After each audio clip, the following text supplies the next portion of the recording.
Hey guys, welcome back to the channel. Dr. Mike here. Today we're talking about autophagy.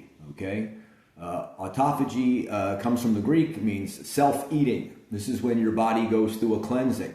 Now, autophagy is going on all the time. Okay, just get that in there. This is a process that's happening all the time, but there are things that stimulate it and there are things that suppress it. So that's important. Keep that in mind for later. So typically, the longer you fast, up to about a 48-hour period, the more autophagy you get into. Okay, and that's important to remember. So this is why 24 to 48-hour fasts can be so effective.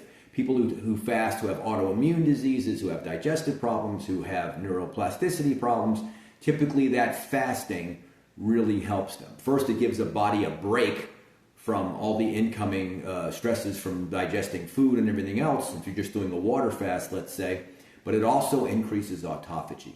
What we found is that people who live a long time, people who make it to 100, typically have a very good autophagy system. Because if you have a bunch of senescent cells that are getting older, that are dying, which happens all over the body all the time. Some cells live longer than others. You know, your skin cells very quick, your brain cells much longer. Okay, so you've got all of these different cells that are constantly turning over. I believe the liver is gets replenished about every 7 years, if my memory holds from school, something like that. So all of these cells are being turned over all the time, and the autophagy system basically takes these cells, these old cells, and breaks them down into their components. In the cells, you've got fats, you've got proteins, you've got a small amount of maybe glycogen, carbs. So your body's going to break down the fats, and it's going to reuse it. Think of it as sort of remodeling a room in your house. You know, if you want to remodel your bathroom, first you've got to tear out all of the old stuff before you put in the new stuff. That's what autophagy is. It's going to remove, take your old cells, and it doesn't just excrete them, okay? It actually uses them for the proteins and fats that are in there. This is why fasting stimulates it, okay? So keep that in mind. It's run by what's called a macrophage, which is kind of a white blood cell in the body. It's the macrophages that go around and do all of the heavy lifting with that. You need autophagy to help build muscle. When you work out, you tear muscle down, you create end products, you create waste products. Those products have to be removed before new muscle can be built. It's the autophagy system that does that. It improves. It's getting a lot of attention because of its longevity and anti-aging properties. Now, again, the research on this is brand new, so maybe there's 10 years of research on it. This is something that we evolved with. Obviously, if you think about mankind, 2,000 years ago, 5,000, 10,000 before farming, 20,000, 50,000 during the last ice age. You think human beings were eating every day? Absolutely not. You know, the stresses we have today are much different than our Neolithic and Paleolithic brethren. They worried about eating and drinking every day. They didn't worry about their job or their stresses. They worried about getting up in the morning and finding fresh water, and getting up in the morning and finding an animal to kill or some tubers to eat. So they weren't eating every day. They might have gone 2, 3, 5, 10 days, 20 days without a meal. Autophagy would step in and help to replenish the system, and at the same time get rid of the old cells that you don't want. So a very good system. You get a better immunity when you have good autophagy. It gets kind of complicated. You've got MTOR, which inhibits autophagy. That usually is high when you're eating. High insulin levels tell the body there's plenty of stuff going on. There's plenty of food. There's plenty of resources. So high insulin tends to downregulate autophagy, okay? High mTOR downregulates it. Things like ketosis help to upregulate it. In fact, what they are finding is the ketogenic diet, which is so beneficial to many people, one of the reasons it might be beneficial is when the body sees low insulin levels, okay, and a high fat burning, even though you're not actually starving. There's no starvation going on. It's just that your insulin is low, your glucagon, which is the counter hormone, is high.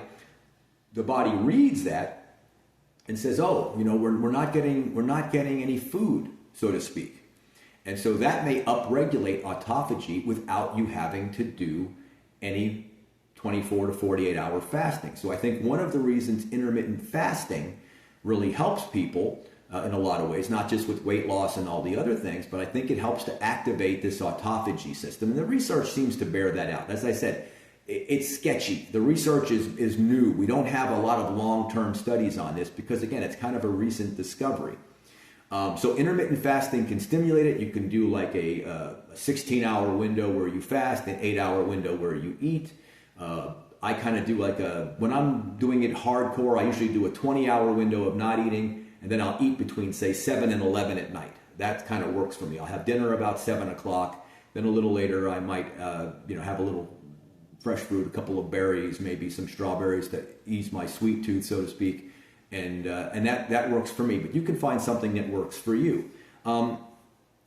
It can get complicated, but I just want you to understand that this is a system in the body that is stimulated by, again, I hate to use the word starvation because not eating for a day or 2 days is not starving, but your body reads it as a problem, and that's why it begins to clean out old cells and use those old cells for energy, and that's why it works so well. Let's see, again, you're going to recycle. Again, I mentioned longevity, getting a lot of attention because of that. It seems that leucine is one of the triggers. If you're getting a lot of leucine, a branched chain amino acid in your diet, that tends to lower autophagy. Okay, so it's one of those things that kind of fights. If you're doing, say, a carnivore or a ketogenic diet, you're going to be getting a lot of protein. Okay, you're going to get a lot of protein, that brings autophagy down because of the leucine. But at the same time, the ketogenic effects of the carnivore or the ketogenic diet, an Atkins-style diet, that's going to counterbalance it because the body sees the high ketones, it thinks they're not getting enough nutrients, and the autophagy begins, okay? Again, exercise is one of the best ways to stimulate autophagy. So if you think about it, let's say you're going to do a 24-hour fast or a 48-hour fast, and during that time, you want to do some high-intensity interval training. HIIT training has been shown to be one of the best stimulators of autophagy. So if in that 48-hour fast or that window of intermittent fasting, you can get in 20, 30 minutes of high-intensity interval training, and that's a lot. Most people, if you're doing the HIIT right, you can't do more than 15, maybe 20 minutes of it. I did a HIIT session last week for 30 minutes, and when I got done, I thought I was going to pass out. I mean, it was extremely difficult. In fact, I think I overdid it a little bit because the rest of the day I could barely function. And you got to remember, I'm not 25 years old anymore. So, but at the same time, I wasn't fasting. I was eating, but that can work. So if you're doing, say, a water fast for 24 to 48 hours, and you can get a couple of bouts of high intensity interval training in, that's going to ramp up your autophagy. If you do a ketogenic diet, a carnivore diet, and you do HIIT training, okay, and you do intermittent fasting, so you're having one high protein, high fat, low carb or no carb meal in a 4-hour window, that's going to ramp up autophagy.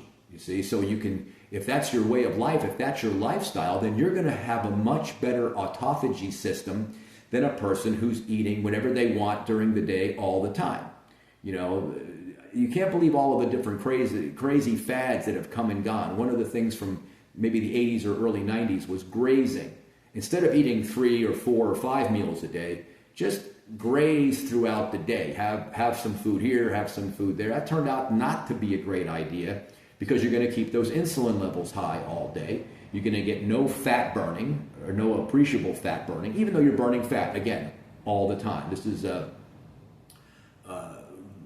compared to fasting. You're going to be burning fat all the time for energy because you just don't burn pure sugar. But, if you get up in the morning and you have a bowl of cereal and then you have an apple at 10:30 and then at lunch you have some puffed rice cakes with a little peanut butter on there and maybe a little bit of protein. This is what people used to do. And then at 3 o'clock, another snack. Your insulin levels are going to be high all day. You don't want that.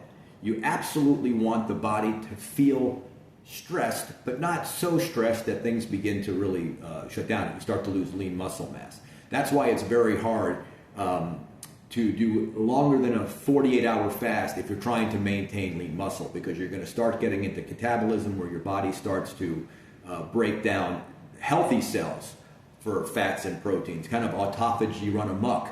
You don't want that. So I wouldn't suggest more than unless you have some health problem you're trying to address, or you're very overweight and you plan on doing a long-term fast of greater than 48 hours, make sure you take supplements, make sure you take plenty of water. You're trying to flush everything out of the system.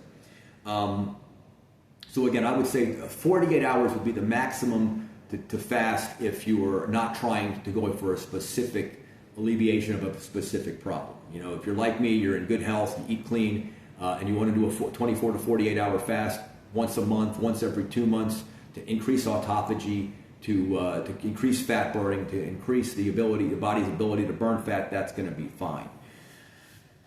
Let's see, we mentioned HIIT training, that's good.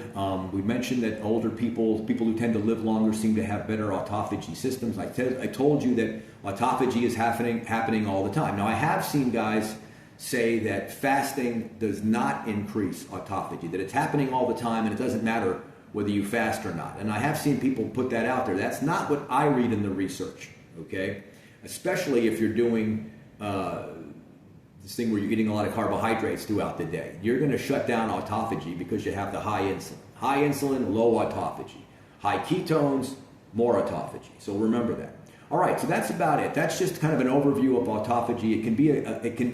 It's much bigger than I have covered. You know, you can really get into the intricacies of it and how it actually works, and you know how the body breaks it down and removes it. Just understand this, that it's an important system in the body, and you can stimulate it either with a ketogenic diet, a carnivore diet. You can stimulate it with fasting, and you can stimulate it with high intensity interval training or high intensity weightlifting. That's going to do it as well. Any type of a high intensity effort is going to increase autophagy.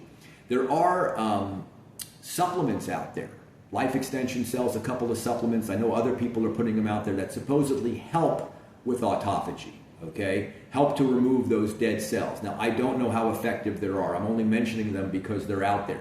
So you might want to consider doing some research and seeing if one of those supplements, if you're going to do a 48-hour fast or you're looking to increase autophagy, that might be of some benefit. I don't know. I'm not sure what the research shows. We may not even have any research. A lot of times what happens is you get a mouse study or an animal study of some kind, and they extrapolate that to humans, and that's where you get the headline, so to speak. So just do your research on that, and if you want to add something like that, you can.